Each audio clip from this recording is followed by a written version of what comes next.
우리가 영화 찍을 때는 되게 최선을 다해서 부잣집과 가난한 집 이 두 이야기에 빈틈없이 관객들이 즐기는 영화를 정말 딱 시작하면 몰입해서 빠져나올 수 없게 만들어보자. 봉준호 감독이 항상 이런 얘기예요. 영화는 음악이랑 비슷하게 리듬, 그래서 항상 리듬을 많이 얘기해요. 템포. 한번 몰아붙여서 그렇게 한번 틈이 없는 영화를 한번 만들어보자. 봉준호 감독이랑 작업하는 것은 굉장히 재밌고, 나도 많은 감독이랑 일했지만 확실하게 차별이 되는 정확한 동선, 그리고 자기가 뭘 해야 되는지, 배우가 어떻게 움직여야 되는지, 카메라가 어떻게 해야 되는지 클리어한 비전을 가지고 있기 때문에 작업할 때 어떻게 보면 되게 수월하기도 하고 만족시켜야 되는 것들, 이게 어떨 때는 되게 힘들기도 해요. 그렇지만 같이 작업해내면서 이렇게 성취해냈을 때는 큰 쾌감이 있어요.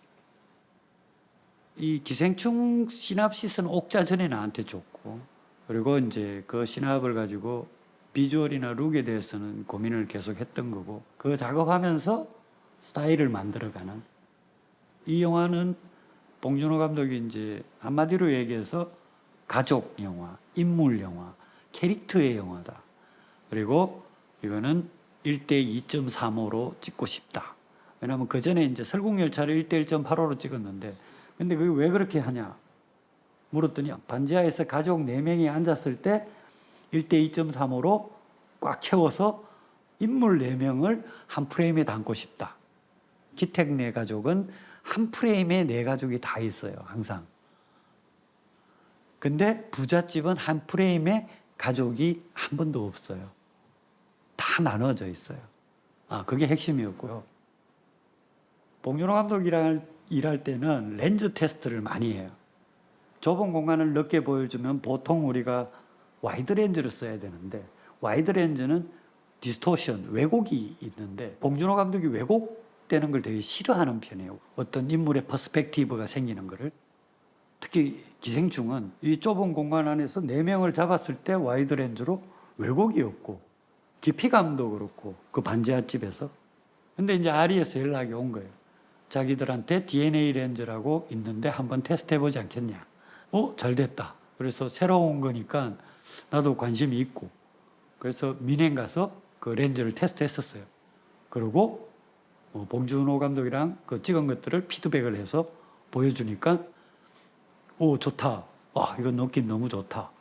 되게 클래식한 느낌도 있고, 이게 되게 약간 아나모픽 같으면서도 왜곡이 없는. 그래서 그거를 이 렌즈가 딱이다 하고 초이스를 해서 촬영을 하게 됐어요. 4K 기반에. 항상 준비할 때는 많은 영화들, 특히 고전들 많이, 흑백 영화들. 체육관 장면 찍을 때 레퍼런스로 이제 영화를 본 거는 오손 웰스의 트라이얼, 거기에 재판 장면 같은 것들에 화면에 사람들로만 꽉 차 있는 컴포지션을 좀 얘기를 했었고요. 항상 작업을 할 때 결국 레퍼런스는 레퍼런스고, 현장에서는 그런 얘기들을 안 해요. 현장에서는 그냥 배우의 동선을 얘기하고, 그 다음에 나는 그 구도의 어떤 감각들, 이쪽 스페이스를 비우고 인물을 왼쪽에 두고 오른쪽에 두고, 이런 것들에 관해서 그 순간의 어떤 느낌, 정확한 느낌들을 찾아 작업을 해요. 지금까지 나도 영화를 했지만 기생충은 카메라 한 대로만 찍었어. 그것도 내가 100% 오퍼레이션을 하고, 인서트도 다 내가 찍었었어. 어떤 구도라든가 인서트 하나도 요즘 같은 영화 현장에서는 있을 수 없는, 그건 헐리우드도 마찬가지고 한국도 마찬가지고. 기생충에 패닝이 많잖아요. 그게 힘들다는 게, 컨티뉴티에는 패닝이 이렇게 적혀 있는데 그걸 직접 해야 되는 거는 난데, 이 스피드가 조금이라도 틀리면 다시 찍어요. 그 리듬이 맞아요. 봉준호는 그런 것도 되게 예민하게 생각하는, 단 한 카트도 완벽해야 되는 그나마 내가 생각하는 거를 가장 잘 이렇게 움직여주는, 자기 생각대로 그런 거에 코드가 잘 맞다고. 그래서 기생충은 단 한 카트도 나의 저게 들어가 있지 않는 샷이 없다는 게 되게 기분이 좋아요. 이 영화는 되게 정확한 각도로 찍은 영화예요. 그리고 인물 간의 분리를 어떤 오브제를 통해서 창문 이런 것들을 통해서 많이 분리를 시켰어요. 정확하게. 그 다음에 구도, 컴포지션에 관해서도 되도록이면 흐트러지지 않는 구도, 수직과 수평이 항상 이게 정확하게 되는 그런 구도를 원했었어요. 이렇게. 봉준호 감독이 이 영화는 농담처럼 계단 영화다 이런 얘기도 했었어요. 그래서 이제 비 오는 날 계속 내려오는 길들, 그래서 그 길들을 정말 집중해서 정말 어마어마한 서울에 있는 모든 계단은 다 봤을 거예요. 그 중에서 정말 눈에 딱 뜨는 계단을 찍어야 돼서. 근데 거기가 촬영이 쉽지가 않았어요, 사실은. 그게 비장면이어서 압도적으로 비가 내려오는 장면이어서 기술적으로 비차라든가 이런 걸 가는 게 되게 불가능한 지역도 있었어요. 그래서 물을 공수해서 물탱크를 위에 올려서 이 어마어마하게 퍼부어야 되고 한 번에 쏟아부으면 밑에 내려오는 사람들한테 지나가는 사람들한테 지장을 줘서 그것도 다 밤장면이어서 그래서 밑에 모래주머니를 쏴서 물이 빠지는 거를 만들고 해서 되게 위험하게 촬영을 했었어요. 그렇지만 그 계단 장면에 대한 어떤 기술적인 것도 그렇지만 미학적으로도 또 카메라도 이렇게 정말 하나 쫙 하강하면서 그 핵심적으로 그리고 이게 영화 주제하고도 맞닥뜨려 있어서 되게 조명도 그렇고 어떤 것들을 되게 고민이 있었어요.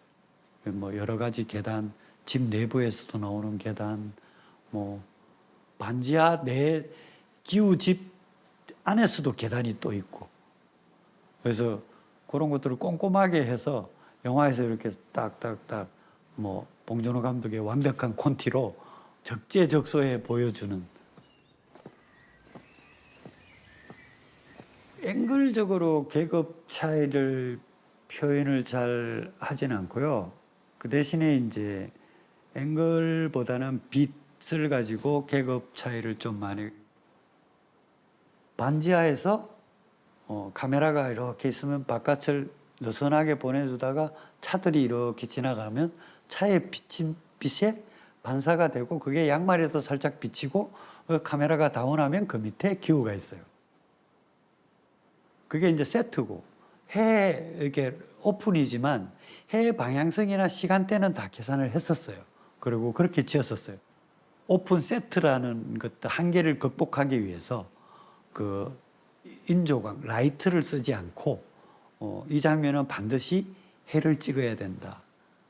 그건 봉 감독이랑 나랑 서로 그거는 그렇게 시간에 맞춰서 찍기로 하고 거기는 그 첫 장면은 리허설을 꽤 많이 했었어요.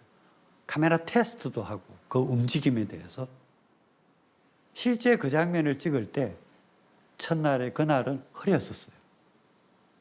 그래서 근데 이제 보통 우리가 촬영 스케줄, 배우 스케줄 이것 때문에 찍을 수밖에 없어서 엑스트라 문제도 있고 바깥에 외부에 그래서 인조광을 하고 찍긴 했어요. 그리고 오케이도 했어요. 근데 이제 내가 되게 찝찝하기도 하고 근데 이제 우리가 그 세트장 스케줄이 그 다음 날도 찍고 그 다음 날도 찍고 했었어요. 그래서 근데 그 다음 날 갑자기 해가 쫙 떴어요.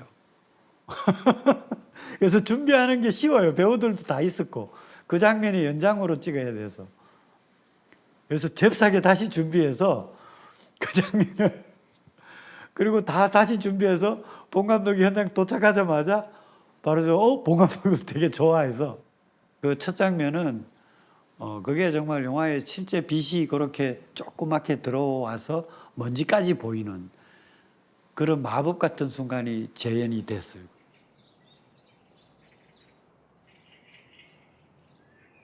비가 다 끝나고 난 다음에 해가 처음으로 부잣집에 비쳐요. 그 부잣집 얼굴에 처음으로 햇빛이 직광으로 딱 닿는 장면이죠. 그 장면도 시간대를 기다려서 부잣집에서 해에 맞춰서 찍었어요. 그 부잣집 세트를 지을 때도, 오픈 세트를 지을 때도 그게 사실은 이런 운동장 같은 공터에다 지었어요. 근데 거기도 우리가 촬영하는 그 때를 계산해서 그때의 해의 위치를 대충 계산해서 그 집 정문 위치를 우리가 이렇게 맞춰서 지었어요. 그래서 그 장면, 거실에서 바라봤을 때 해, 그런 것들을 다 시간을 계산했어요.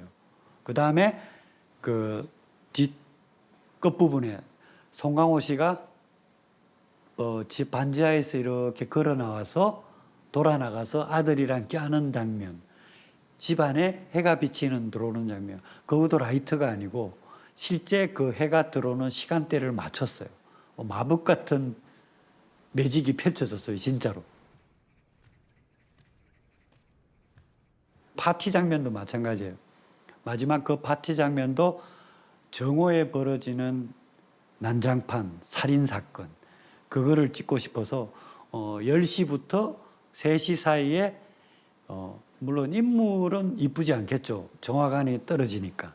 그렇지만 그 쨍한 햇빛에 벌어지는 그런 살인사건, 케이오스를 만들기 위해서 해가 들어가면 앉아서 기다리고 해가 나오면 찍고, 되도록이면 빛 소스들은 그 자연광 빼고 해나 뭐 이런 걸 빼고는 거의 리얼한 걸 원해서 부잣집은 고급스러운 비싼 고퀄리티의 그 램프들을 사서 직접 그렇게 해서 찍었고, 가난한 집은 반지하라는 공간 자체가 빛이 없으니까 그 장면으로 초반에 조그만 빛이 들어오고, 그래서 나머지는 다 실제 형광등, 실제 우리가 이제 한국의 그런 창신동이나 이런 반지하 집에 가면 쓰는 라이트들, 그 실제 형광등들을 가져와서 거기다 달아서 찍었었어요. 이게 실제 이제 그 형광등 자체가 약간 그리니시가 있어서, 우리나라 그 형광등 자체는, 그래서 좀 그런 칙칙한 느낌, 좀 못 사는 느낌, 이런 걸 좀 표현했었어요. 골목에서 봤을 때도 하늘이 조그매요. 이 기우나 이 반지하 가족들이 보는 하늘은 정말 요만큼 밤에 살짝 보이고 하늘이라는 걸 못 느끼게. 첫 장면에서는 안 보여요. 해가 있고 막 허옇게 날아가고. 근데 이제 본격적인 영화가 전개되는 기우 친구가 수석을 가지고 들어오면서 이제 일단 골목에서 처음으로 하늘이 요만큼 보이는 블루와 잿빛이 쓰인, 내가 되게 좋아하는 그 시간대를 꼭 맞추자고, 그 시간대가 우리가 매직 아워라 그러는데요. 아까 그거 뭐라고? 그러다가 부잣집 기후에 왔을 때는, 부잣집에 들어왔을 때는 하늘이 갑자기 쫙 이렇게 펼쳐지는 것처럼 보이게 그렇게 디자인을 했었어요.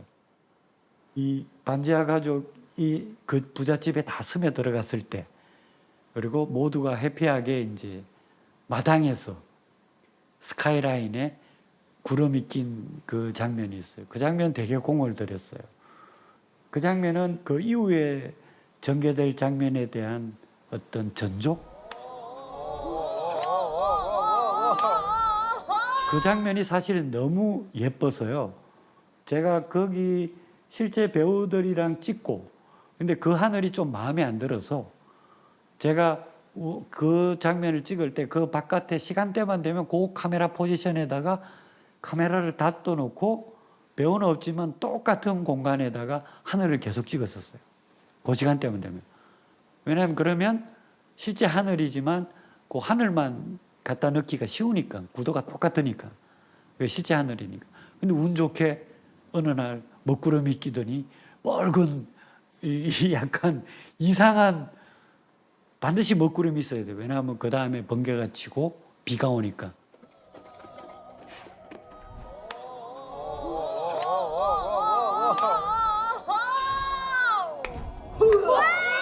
시나리오에는 그 장면은 없었어요. 왜냐하면 이야기가 계속 전개돼야 돼서. 근데 다 어떤 것들 하나는 꼭 내가 그거에 부탁했어요. 그래서 그거를 들어줘서 그 대신에 이제 그렇게 하늘도 그렇고 이렇게 좀 잘 나와서 기분 좋게 찍었었어요.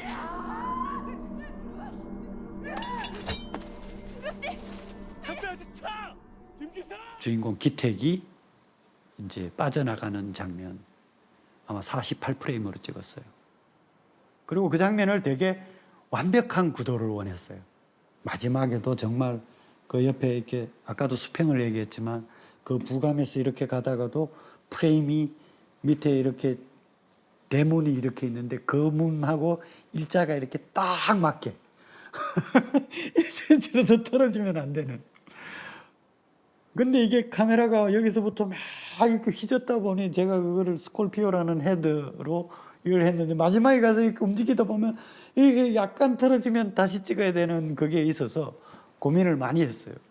그리고 빛도 왜냐하면 부간에 찍으면 결국 인물은 인물의 디테일이 보이진 않고 잔디밭과 인물과 그림자가 있어야 이 부감샷이 여러 가지 의미도 그렇고 살아나고 캐릭터도 그렇고 이 영화 마지막에는 자기도 모르게 살인하게 되는 정확하게 알고 살인하는 것이 아니라 왜 살인했는지도 본인도 모를 수도 있는 그래서 분절되는 느낌 어떤 그림자를 통해서 좀 모호한 것들을 좀 표현하고 싶은 어떤 그런 느낌도 있었고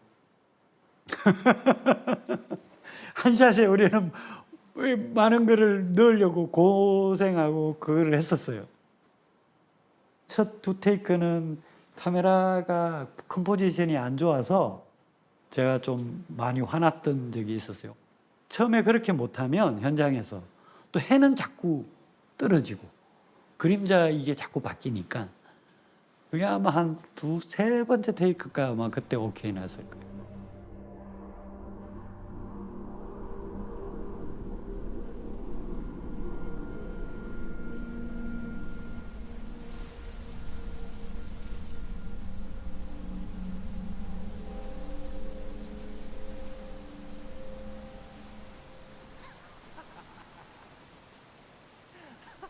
그리고 이 기생충은 특히 흑백 만들려고 작정하고 찍었었어요.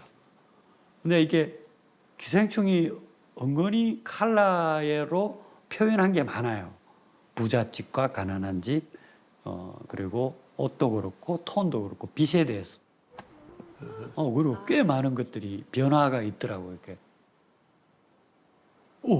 이게 그 푸른 잔디가 없어지고, 기호가 처음 부잣집 갔을 때 그 파란색 잔디가 완전히 대조가 돼서 우와 이렇게 느낌이 있는데 블랙앤화이트 처음에 그게 안 보이니까 당황해가지고 블랙앤화이트 작업을 스타트를 하려고 하다가 좀 스탑시켰어요. 제가 이거 좀 머리를 가다듬어야 되겠다. 그리고 블랙앤화이트 내가 현장에서 찍은 사진 내가 사진 작업을 좀 해놓은 게 있어서 그거를 집에서 다시 그 현장 사진들을 콘트라스트를 만지면서 블랙앤화이트 작업을 좀 했어요. 하면서 서서히 좀 눈을 좀 익힌 다음에 이게 콘트라스트를 변화를 줘야 되는구나. 본 영화 컬러에서는 부드러워도 충분한 것들이 블랙앤화이트 딱 두 색조만 가지고 있을 때는 결국 콘트라스트 승부를 해야 되는구나. 콘트라스트로 빛과 밝음과 이런 것들을 표현해야 하는구나. 그래서 다시 들어와서 하나씩 씬바이로 작업을 했어요. 그러고 나서 좀 지나니까 그리고 봉준호 감독한테 보여주니까 괜찮네. 그래서 그래서 초창기에는 조금 힘들었었어요. 콘트라스트하고 이렇게 눈에 안 익숙해서 컬러에 너무 그 컬러로 색을 표현한 것들이 너무 많아가지고 의외로 흑백 작업하니까 이게 눈에 들어오더라고요.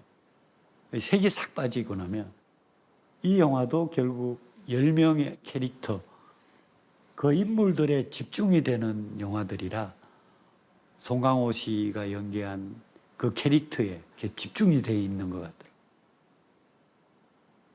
같더라고요. 항상 봉준호 감독이랑 나랑은 블랙앤화이트에 대한 로망이 있어서 이번에는 특히 개봉도 하게 돼서 개인적으로 되게 기분이 좋았었어요. 기생충 영화는 처음에 이제 봉준호 감독이랑 작업하면서 이렇게 전 세계적으로 좋아할 줄은 정말 생각 못했어요. 제가 항상 봉준호 감독한테 고맙게도 생각하고 하는 것들이 나한테 되게 고맙다, 그리고 좋다. 그런 건 다른 감독들은 아무도 그러지 않는데 유일하게 같이 작업하는 그 입장에서 되게 리스펙, 존경하기도 하고 그런 마음이 올라나게끔 만드는 그런 감독. 리스펙!